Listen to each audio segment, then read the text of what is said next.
Yeah, good morning at Renny Doyle Podcast. Chris, what's up? Hey, I'm coming to you live from the garage again. I like that backing so much better. Look at Adam, man. He's all fancy, dude. Yeah, actually, I'm moving everybody around real quick, getting everybody positioned well. There we go. Look at that, Adam. That's pretty cool looking. Whoa, what's wrong with your background, Renny? Yeah, I'm not gonna take it. As my daughter would say, she'll call me up sometimes, and she's like, hey, Dad, you want to show a little flex or what with that shop in the background? And I'm like, oh yeah, The best part about that shop is that American flag hanging up there, right? Isn't it? Yep. It's I come in. Oh God. Okay. Well, that's kind of ironic you say that, because I was going to mention this. I am reading one of the best books I've ever read in my life. Okay. 246 years. It was written 246 years ago, and it's Thomas Paine, Common Sense. And if you haven't read that, I'm telling you, it tells you the mindset on how brilliant our founding fathers of America were and what they saw. And still, that book is relative to our the history of our country. Every year, all 246 years can relate back to that book. That's one of the great things about well-written books is that they are just timeless. They don't ever really go out of style, because there's that old saying, I forget exactly how it goes, but there are no new ideas, just new executions or something like that. Right. Where every idea that you've ever come across or have ever seen or anything like that is actually just repurposed. It's just executed in a slightly different way. And so if you're smart enough, if you read a book from 240, 250 years ago, all those same things still apply today. You just have to, just kind of switch around some things. This will tell you how common sense, how hungry our nation was to become a nation. 1776. I don't even know what the population of America was then, but we had basically 13 colonies, right? Yep. That book sold 150,000 copies in 3 months. Wow. I mean, put that in perspective of the percentage of people that bought it.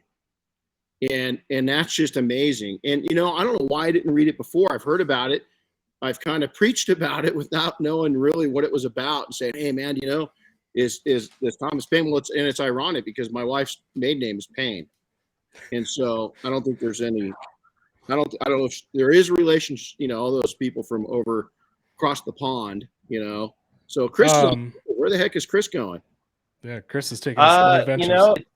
It's telling me I'm having connection issues. So yeah, so you're all scrambled a little bit. So yeah, I'm writing that book down. I'm not ignoring you guys.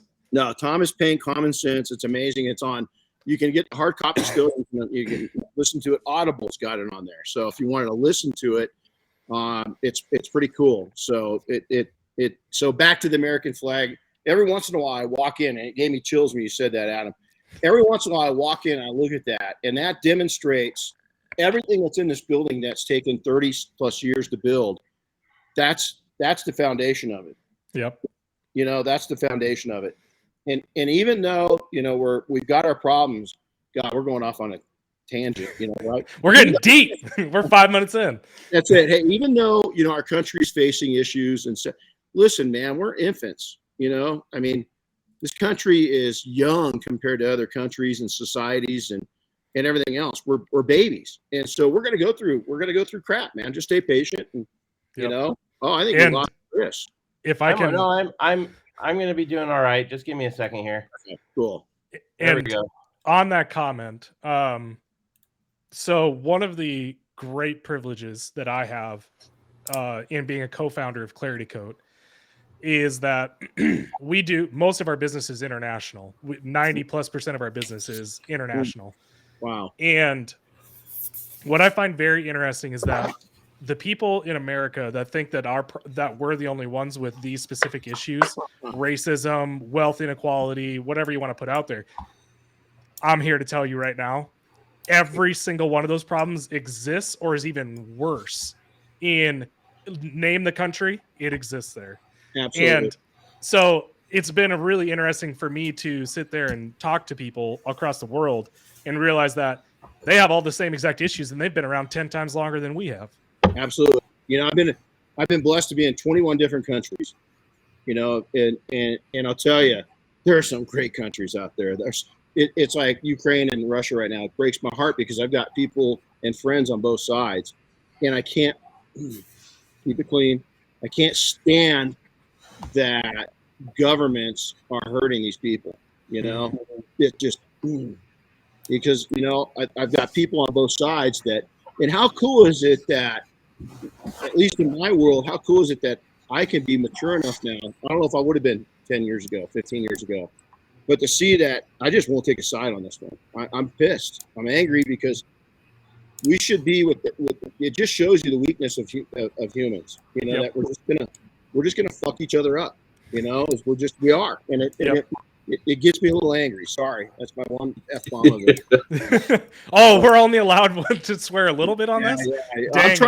I'm trying to be good. You know, I'm trying to turn. You know, I'm trying not to do that anymore. But you know, when people are dying, you know, just bullshit. It's just absolute bullshit. So hey, let's go ahead and Chris, let's introduce him, and then Adam, we're going to come back, take care of some business, then we're going to go into it with you. How's that? So absolutely, just get people all worked up. Now that we've talked about Thomas Paine, common sense, American pride, and world peace, we can jump in.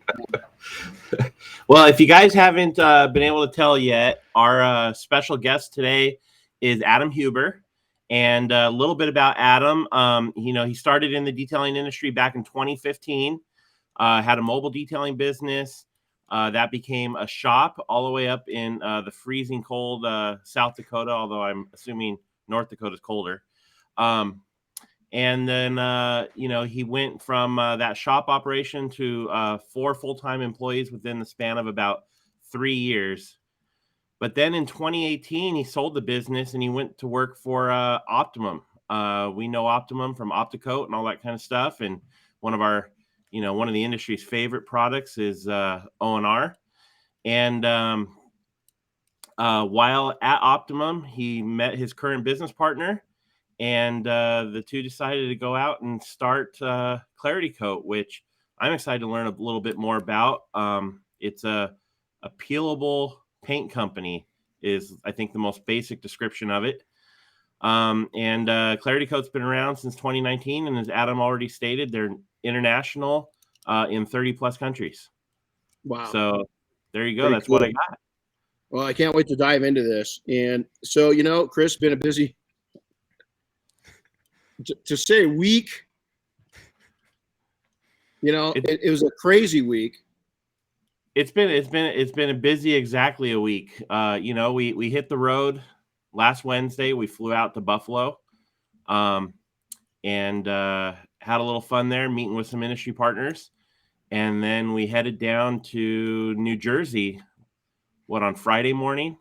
Yeah, and we went and hung out with the Detail Mafia, doing the Jersey weekend, having a little fun motorcycle detailing, and you know, doing a little bit of vinyl graphic removal in a different way than usual. Yeah, that was cool. That was cool. Well, I'm happy to say we were the first Delta flight out of Ontario, California that was maskless. Did you know? Oh, really? Yeah, we were the first flight out of Ontario to leave without mask, and man, that was like, I felt like I felt like Mel Gibson, you know, in the movie Freedom, you know, and you know, I mean, it just felt really good to not be masked. You know, I really wanted to paint my face half blue, you know, and just grow my hair out long, you know, and just kind of shout the message of freedom, you know, the full Braveheart thing, huh? Full Braveheart thing. It was pretty awesome. So yeah, you know what? I'm happy to say that as far as I can tell, we did all that maskless and didn't come back with COVID. We did not. I didn't come back with a stuffy nose or, you know, anything. So I was sitting next to some brutal people. Yeah, I won't even go there. Yeah. Chris knows Daniel, the lady I was sitting next to. She was a riot, man. I was just cracking up. She had me going, and it was cool. It's come from complete different backgrounds and everything else, and she was just God. She was so. It was cool. You could see some people were still freaked out, and bless their souls, but you could see a lot of people were happy. You know, a lot of people were really happy. So we go into it. I mean, this is starting a really crazy 6 weeks for us. It's kind of calm before the storm. So next week we have our 5-day, and then we go right into a 1-day extreme here in Big Bear. And then I've got, what the hell do I have, the next annual training for the guard. And we come back. We've got on May 21st, we have extreme 1-day classes happening in Scottsdale, Arizona, San Antonio, Texas, Auburn, Indiana, Long Branch, New Jersey, and Atlanta, Georgia, at all of our locations. I had to move mine and Justin had to move his because then I go back to I've got a chance to go to a advanced search and rescue program I've been waiting 30 years to go to. So we had to rearrange my schedule to handle that. And then we come back from that, go right into another 5-day training. In that, in the next week, our daughter on Tuesday, the 31st, graduates from high school. And then on the 1st, Bob Phillips and I are taking off for Waxstock in the UK and going to go. You know, I should probably have Diane prepay for bail. I wonder if they have bail in the UK, you know? Yeah, you're going to just need her to have you pack you some energy drinks. Yeah, we're going to be wiped. So it's going to be a busy. Then we come back from that and we get a little bit, we go back in, we start kind of a program to where it's still solid, but not like nuts, crazy, like that. Yep. So, you know, so Adam, it ClarityCoat. So before we get into it, let's go ahead and explain what the product is. Yeah. So Chris actually did a fairly good job of kind of explaining it. ClarityCoat's kind of one of those products where you have to see it to understand what it is. So I can explain here, I can sit here and explain it all day long, but you don't really know what it is until you actually see it in person. You don't understand, like your mind literally doesn't wrap around it, pun intended. But for the guys that are in the chat right now, the best way that I can describe it is we're all very aware of what vinyl wraps are. We're all very aware of what PPF is. And ClarityCoat can do both. But the way that it does both is by spraying it on instead of laying it on. So that's one of the industry terms, sprayed instead of laid. And this obviously has lots and lots and lots of advantages, which is one of them being, you know, panels on cars aren't getting less complicated. They're getting more curves in them, more sharper angles, stuff like that. So it's really hard to do one-piece installs for vinyl wrap and PPF. Well, with ClarityCoat, what you can do is you can just simply, it doesn't matter how complicated the panel is, you just simply spray it on and then it wraps around the edges just like you normally would. And the biggest advantage that has over vinyl is the fact that if you do a color change with ClarityCoat, again, remember you could do either clear or color change. Wow. When you do a color change, it looks and feels and reacts exactly like real paint. So you can bird poop stain it, you can get water spots on it, you can polish it, you can sand it, you can do anything you want to it, and it looks and feels exactly like real paint. So if you do a normal color change on it, you know, just say take a white car to black, you would never know that it was repainted or recolored with ClarityCoat. But the advantage to that is that you have not affected the OEM clear coat at all. We don't scuff the clear coat. All we do is just clean it so that it's really, really clean. So no waxes, sealants, ceramic coatings, anything like that. And when you go to peel it off, it's easier to peel than vinyl wrap and PPF. You can unwrap an entire car in like an hour, 2 hours, something like that. As long as you know the techniques, of course. You know, there's tricks to everything.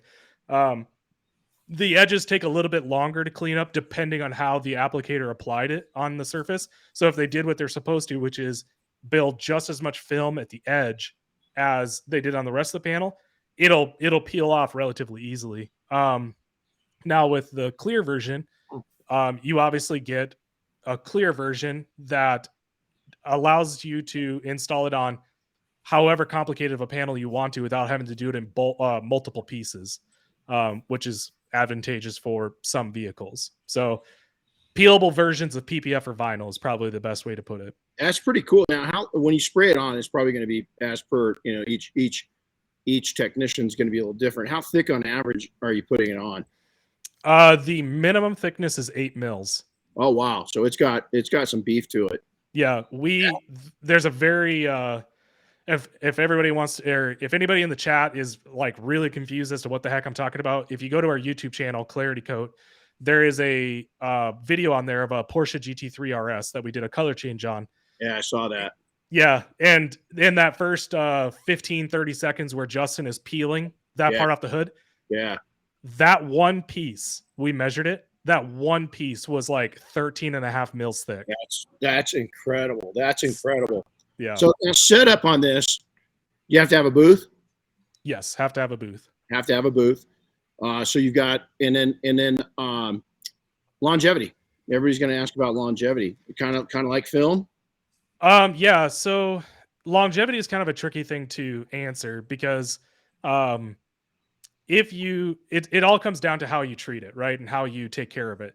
So, for example, we had a guy that did a color change on a Porsche and then decided to take it on a track day, and Sure. I mean, Yeah. it messed it up. Like, and that's what it's there for. Yep. So the important note on that is he did a color change on it, and it was two very different colors, and the OEM paint underneath was completely protected. Hadn't affected the OEM paint at all, like out of all the rock chips that were on the front end. But what did happen, so ClarityCoat, if you think of it like a sandwich, you have your peelable base, you have your color coat, and then you have your clear coat over the top. The rock chips, what happened is they chipped the clear and color coat of ClarityCoat, but it didn't pierce the peelable base. So if you were to peel it, the OEM paint underneath is completely fine, no issues whatsoever. So that all is to say the longevity is basically about the same as you would get out of normal paint. So the UV inhibitors in the clear coat are basically the same exact thing as what you get an automotive grade clear coat, because for all intents and purposes, we are using automotive grade clear coat just with some magic sauce in there to make it easily peelable and stuff like that. Dig that, man. That is so cool. When I looked it up, after I last saw you, I kind of started doing some research on it, and it's just so tomorrow. Yep. I mean, it really is. I mean, you guys are way ahead of the curve. So how the heck? How'd you get into this? You got to explain. How did you go? Okay, you're sitting at your shop. You've got 4 employees. Take it from there. Well, that's a very interesting story. So, 2018, I'm running a shop in Sioux Falls, South Dakota, 3,000 square foot, 4 employees, and we're rocking and rolling. Like we're doing awesome. Let's just put it that way. And Ivan LaCroix, who I know you are very acquainted with, probably everyone in the industry at this point now is, but approached me and said, "Hey, we really like the way that your mindset and the way you're running your shop and everything. Like, we really dig that. What would you think about coming on and being a full-time regional manager for Optimum?" And I thought on it for a couple of weeks, and the reason why I accepted it, which the terms of me accepting that deal were that I had to sell the business. And the reason why really came down to really one reason only, which was I had kind of done what I wanted to with the car detailing business. And there really at that point, it was just about rinsing and repeating over and over and over again. Now, to some of the guys in this group, this is going to be sacrilegious, but it was the business was literally to the point where I only needed to come in for 4 hours a day at most. Basically 2 hours in the morning to check everyone in, 2 hours at the end of the day to check everyone out. And that was it. I could do whatever I wanted to during the day. So, and the best part about that was I left for like a week and a half, I think, to Canada to go to training with Ivan.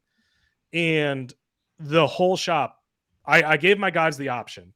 I said, we can either schedule a light week and you guys, just basically to where we maintain revenue and everything like that, or we can operate the shop like we normally would, and you guys, it's up to you to run it. Well, these guys stepped up and said, nope, we want to see if we can run it without you. And so we scheduled work as usual, and I was the one that had to call them. and it was once per day. And normally that's the question, or when they picked up, they were like, why the hell are you calling us? Like, cool. We're fine. Like, and when I got back, the shop was cleaned up, all the chemicals were refilled, all the customers were paid for, everyone was happy. Like at that point, I was like, I've done what I wanted to, right? Wow. So at that point, the way I looked at Optimum was I was stepping up my skill set. I was going to that next level. So I sold the business and started working as a regional manager for Optimum. And without kind of getting into the weeds too much, I discovered the reason why I don't like working for other people all over again. And I basically reconfirmed the fact that I can't work for other people. That was actually the year that I met you at SEMA. And for anybody who maybe doesn't know Renny or has never met him in person, I can tell you that Renny is 1000% the same person he is outside of Facebook and social medias and everything like that. He's the same person in real life. I was walking around SEMA. It was early. I think it was first or second day of SEMA. And you spotted me. You said, "Hey, get over here." And we just hung out and talked. And that was it. Like, you had PNS, and I think you were at the Flex booth as well. Like, I think it was kind of like a combined booth type thing, if I remember right.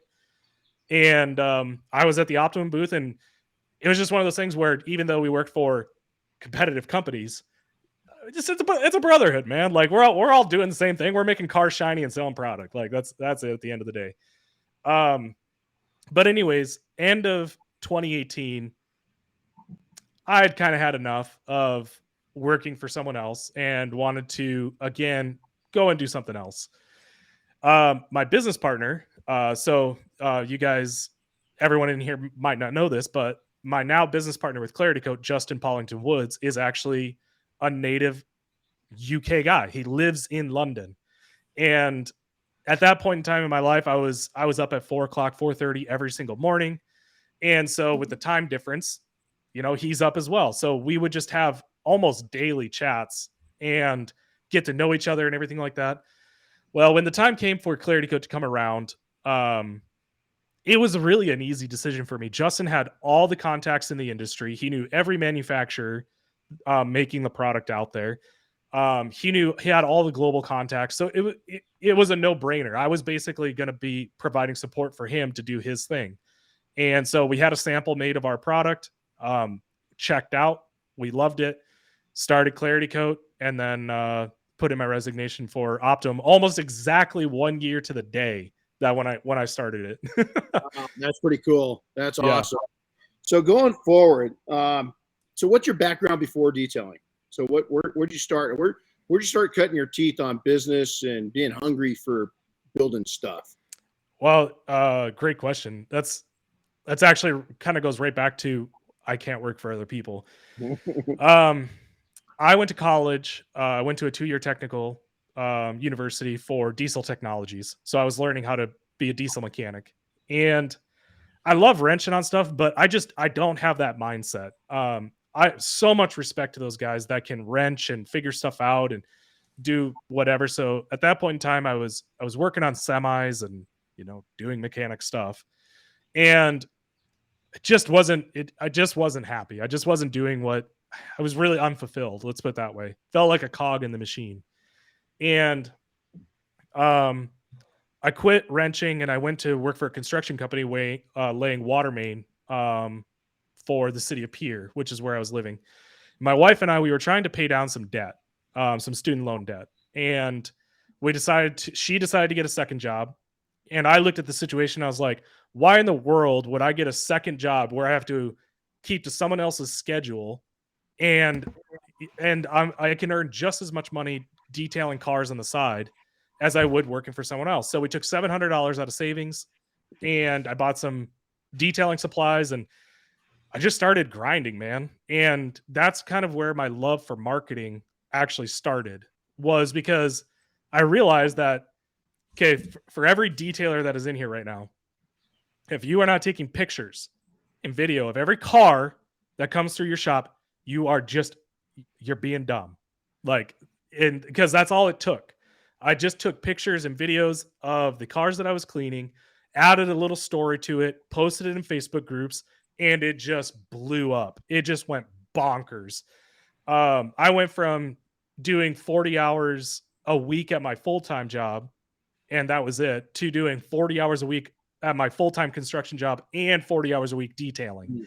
Every single night, I would load up everything in the back end of a pickup. I'd go and detail a car that night, Monday through Friday, and then Saturday, Sunday, 12, 14-hour days of detailing a car. And then my wife and I decided to make it a full-time deal when we moved down to Sioux Falls, and I just went at it. But again, the way I built that market in Sioux Falls, which is 3.5 hours away from Pierre, was taking photos and videos and putting out there what I knew about the industry, and people ate it up. They loved it. They just loved seeing marketing it to your audience. You weren't marketing to other detailers. You know, No. it cracks me up to see that, because I repeat myself all the time, but if we were plumbers, if detailers' mentality was plumbers, we'd have a bunch of plumbers with pictures of toilets. You know, it's like, God, I don't get it. I mean, if you want to know the ridiculousness of the usual detailing mindset, think of a plumber and think of like the slow-mo techno music, and he's taking his PVC glue and he's putting it on the pipe and sliding them in together. Yeah. and then like panning out for a full plumbing job. Like that's ridiculous. Like nobody, like, who's going to do that? You got to tell a story, and you got to tell it to the right audience. So you're talking to your audience. So this is going to be a loaded question, this next one. It's 3 parts. I like loaded questions. What are you seeing in the industry? So let's take it the first one, 3 parts. Okay, what are you seeing in the industry past? And your past isn't as deep.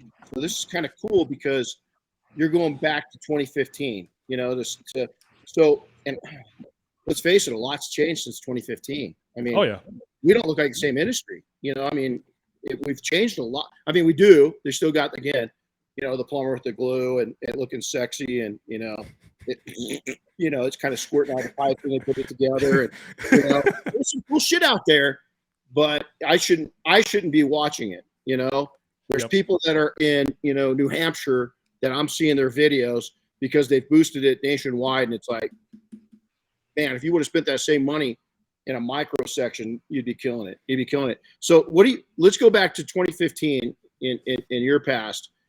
What did you see back then that was problematic in the industry? What did you take advantage of? There's obviously other detailers in your market. Oh yeah. So how did you start moving up and they didn't? Easiest way to answer that is I put out educational content. So people really, really, really overthink this a lot. Actually, I've got a good example for you, Renny. You will absolutely love this. I was just talking to a gentleman today who sells vintage hunting gear. Oh wow! And he was asking me, he's like, what do I got to do to get out there more? And I said, TikTok, 100%. And he's like, oh yeah, I don't want to do the renegade and like dance with my shirt off. And I said, fuck that noise. Sorry for. Oh wait, I forgot. We can't cuss. Yeah, you got your one in.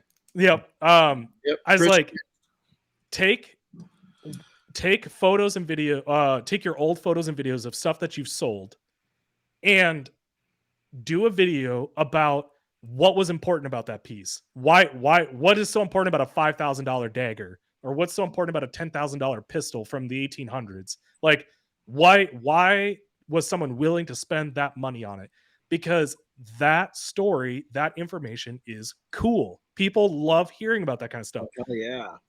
It's the same way with detailing. Literally, the only thing I did was when I would clay bar a car, I would say, here's the reason why I'm clay barring the car. Here's what clay barring does for your vehicle. And I would do blog posts on it. I would do Facebook Lives. I would do videos or whatever. People make this way overcomplicated. And the second thing that I run into the detailing industry is people think, well, nobody wants to hear that. Oh, really? Let me tell you about a little channel called Ammo NYC. Let me tell you about a little girl on TikTok who's got millions of followers. Literally, all she does is show off what she's doing, why she's doing it, and that's it. People love seeing people do their thing. They love it. They might not even understand what the hell you're saying, but they love seeing your passion come through and you explaining that thing. So don't overcomplicate. That's what I did. I put educational content out. Here's what detailing is, and this is why I'm charging $100 for a car wash. So back then in the past, Was Yep. your competition doing the same thing? No. Did they start copying you? A little bit, but Here's my point. A little bit. They're not going to be able to keep up with you. You're no, so- because I don't know if you know this, Renny, but I'm kind of a charismatic guy. People like me, you know? Yeah. You know, I kind of had you right when we met, you know? So it's hard to copy charisma. It's hard to copy that thing that you have that people just are attracted It can't to. knock you off because No. you're you. No. You In know? fact, on that note, I wouldn't say I was so confident or overconfident, but here's what I would do when I was hiring guys and they kind of made it through the second phase of hiring or interviewing. Sorry, not hiring. One of the very first things I would say is on their very first day of work, I'd sit them down and I say, "This is a 3-year job. You should not be here after 3 years. What do I need to do to make you a better person when you're leaving than when you came in here? What do you want to learn?" Guess what? Some of them wanted to learn how the business operated. And I said, "I will teach you everything you need to know about how this business operates." And I am incredibly proud to say that 2 of my former employees went off to go start their own detailing businesses in which they are extremely profitable and they are doing very well for themselves. Oh yeah, that's a great outlook on it. Don't treat people, don't keep them down, build them up. Yep. You know, and listen, and cut the guys that aren't made of that, get rid of them. They shouldn't be there, or they're seasonal. Yep. You know, you just can't have it. You know, once they're in competition with you, no good, man. No good. Yeah. So what are you seeing now? What's going on in the industry? You happy with what you're seeing? I'll be honest, I'm not in the detailing Facebook groups for lots of different reasons. Yeah. One, ClarityCoat is not a detailer's. 99% of detailers are not going to do ClarityCoat. I wanted to come onto this podcast because I enjoy talking to you. So like that's the main reason. But you know what I like about this of bringing you on here is I think that for the progressive detailers that are looking for the next thing, you're one of the next thing. I dig it. I think if you got a shop and you want to think ahead, you know, what's one of the biggest challenges of laying film? Learning how to lay film. Yep. You know, I mean, I owned a window tinting company. I can lay PPF, but I'm not very good at it. I guarantee you I can spray it a lot better than I can lay it.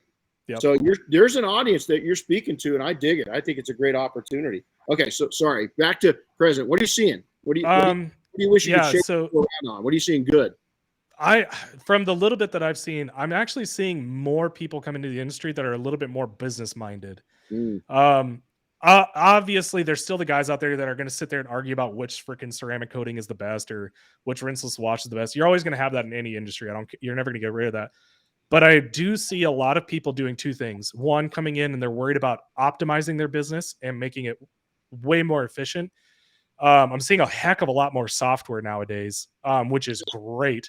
In 2018, nobody will believe this, and they'll think I'm just being egotistical. But what Urable and Orbis X and those softwares are doing, I was already doing back in 2018. However, I had to take like 4 or 5 different programs that they all had to talk to each other and like, you know, sync from this one to this one to this one.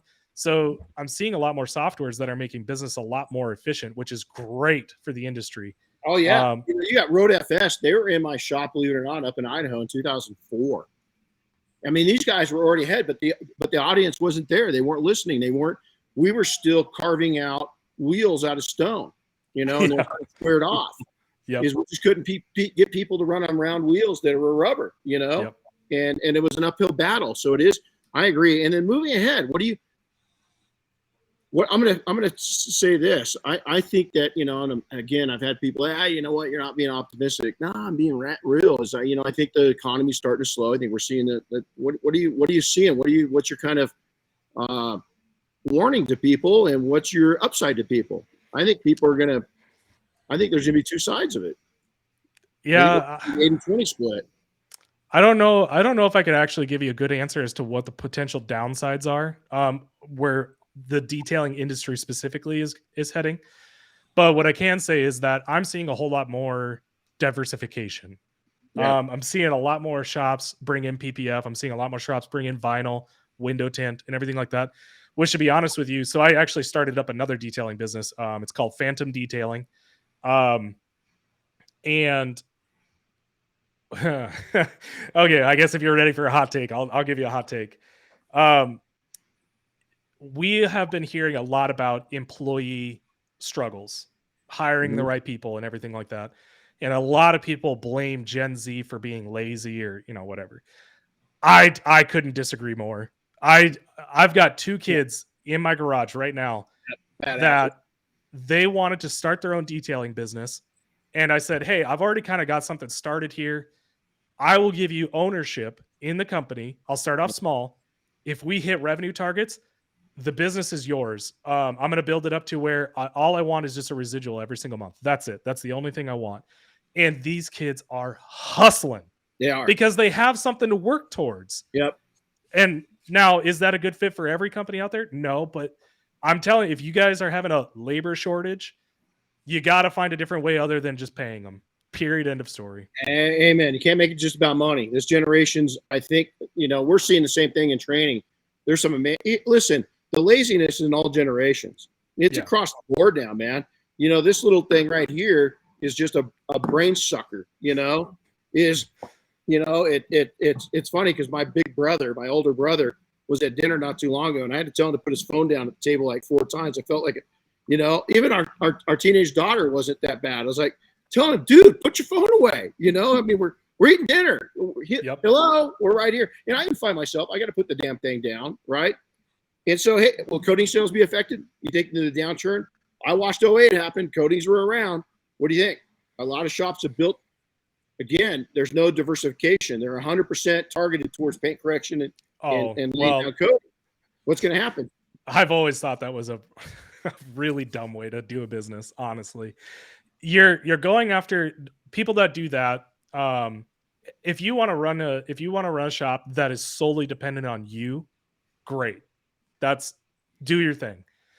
However, shops that do just paint corrections and coatings, it is so difficult to replicate your level of what you're looking for over and over and over and over again to multiple different employees. You might get lucky. You might find 2, maybe 3 guys that can do that same thing. But it's very difficult to do boutique auto detailing. Absolutely. Now, if you start bringing on the lower end of services, you'll actually find that you make more money. And if you build out a good SOP system, you don't have to do any of the work. Right. Well, it's pretty interesting in our mafia. I took a survey a couple weeks ago and was asking people, hey, who's compounding on a daily basis? And even in our own group, we were blown away on how many just aren't. Is how many are hitting $100, $150, $200 an hour, and just they're delivering what the customer wants, and they're not hung up on perfection. And I like best, you just nailed it, is I can reduplicate. If somebody doesn't need to touch a polisher, I can pay them really good money. I can make good money off of them. I can have happy customers, and I've got a shop that's going to be, I won't say it's recession proof, but it's pretty recession proof. And it's bad staff proof. As long as I'm willing to pay a decent wage and have a great culture, have a great environment, give them opportunities, treat them like a human, all those good things that I know you're talking about. You're brilliant. How old are you? 33. Oh, dude, I would say this. Who else was 33? This was a reality check for me. Chris, do you know what I'm going to say? I think so, but don't test me on it. I woke up the day I turned 33, and I humbled myself because I was pretty successful, right? And I said, you know what, dude, check your ego, because there's a dude that was 33 that died on the cross that the Bible talks about, that thousands of years after he passed away, the dude's a household name. I don't care where you're from or you talk about him. I ain't shit. Yeah. I ain't shit. You're such an amazing age, dude. You have no clue. And to be as wise as you are, is you got to spread that like a virus, is if you're in your 20s or 30s or 40s, you got to listen to this dude's attitude right now. And how many hours? Okay. And this is going to be straight. Be honest with me. How many hours a week on a bad week? How many hours a week do you work on an average week? What do you work? And what's your ideal schedule?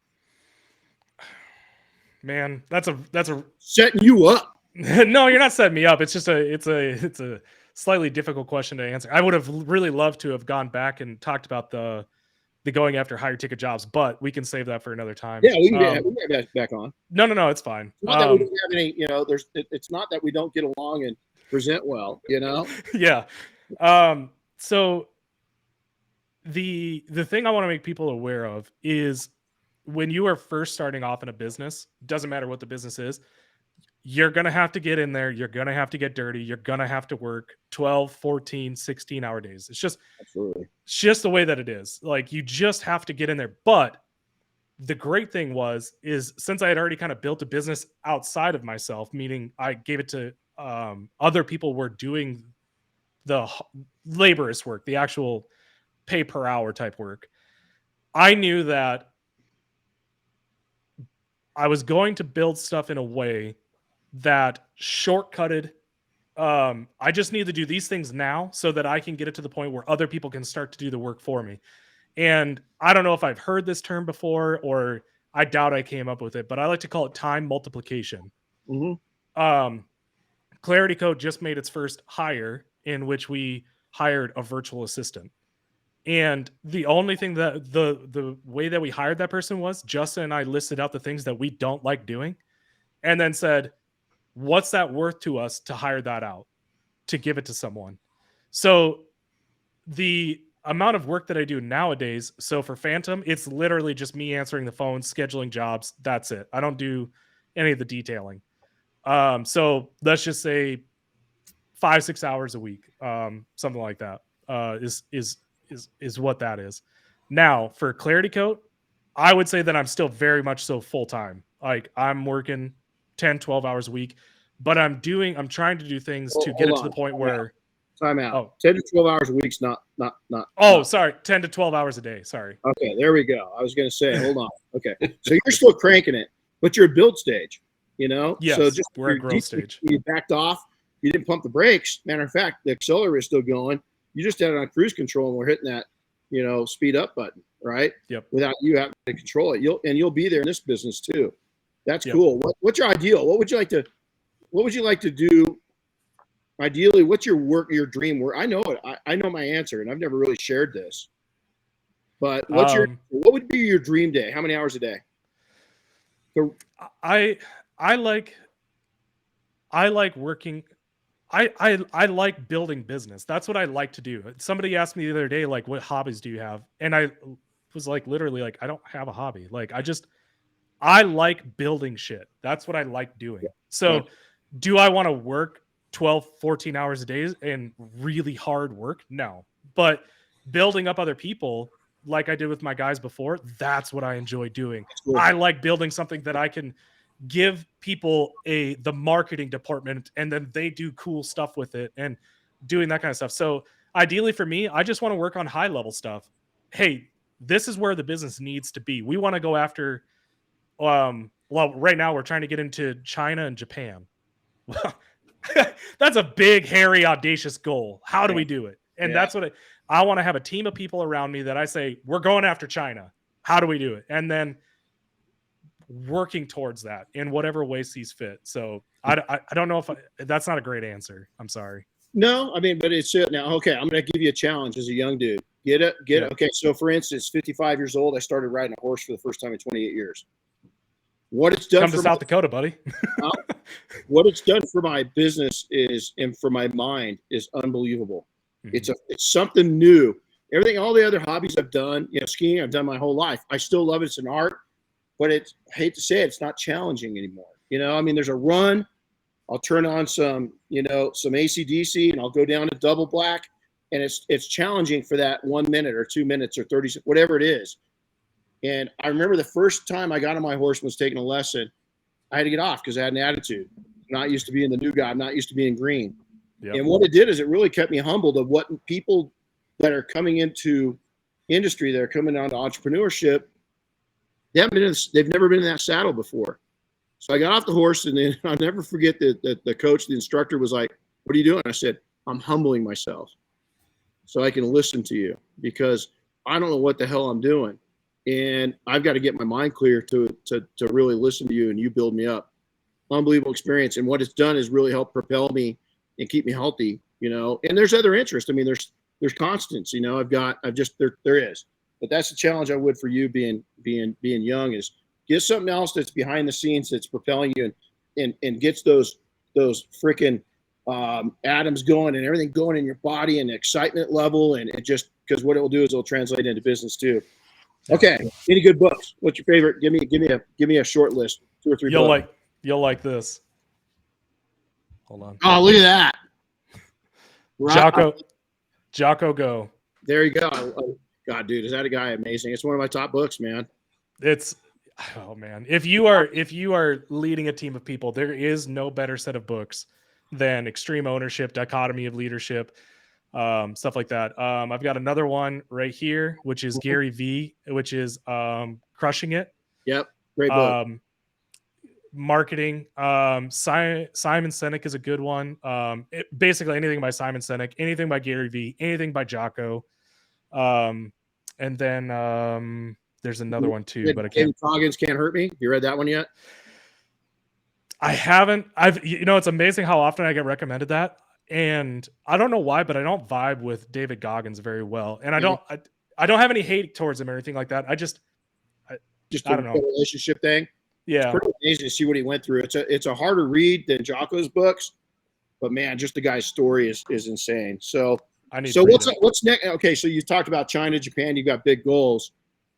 How important is that to you to keep you fresh? Because those setting those big goals. I would say that's probably the thing for me. If I'm not working towards something, I feel I'm really dissatisfied. I get real grumpy. I get real down on myself. You said that you kind of have taken up horse riding or horseback riding. Olympic lifting is kind of like that thing for me. Olympic lifting is a brutally technical sport. And so you have to get at it. You have to stay at it every single day for muscle memory and everything like that. And it's something that you can never achieve. Like you can. Oh yeah. There you go. You can't conquer it. So tell this shoulder, this shoulder. Yeah. Yeah. I mean, it's not easy on your body. There's no doubt about it, but I don't know. I have to have big goals like that to work towards. That's killer. So, hey, how do people reach you? How do they find you? You can find me Instagram, adam.huber.claritycoat. Oh, you've already got the links down there. Yep. That's probably one of the better ways to reach me. You can check us out, claritycoat.com. That's where our website is. We're going through a rebuild here in the next couple of weeks. So I would say you can check it out now, but it's going to get completely rebuilt in a couple of weeks. I would say go check you out on YouTube. That Porsche, recolor is pretty cool. Now give you what to do. Adam, I know we're getting close to the end of the hour, but maybe real quick you can answer this. I don't think we've had a guest on who's maybe had this perspective yet. I mean, I know Renny's had it, but you built up a detailing business, then you sold it, and now you've got one again. Second time. Oh no. Chris, you locked it up. Dang it! He was fine this entire time. Well, Adam, thanks for coming on, dude. We're gonna have you back on because I want to have the discussion about staffing. I think that'd be a really cool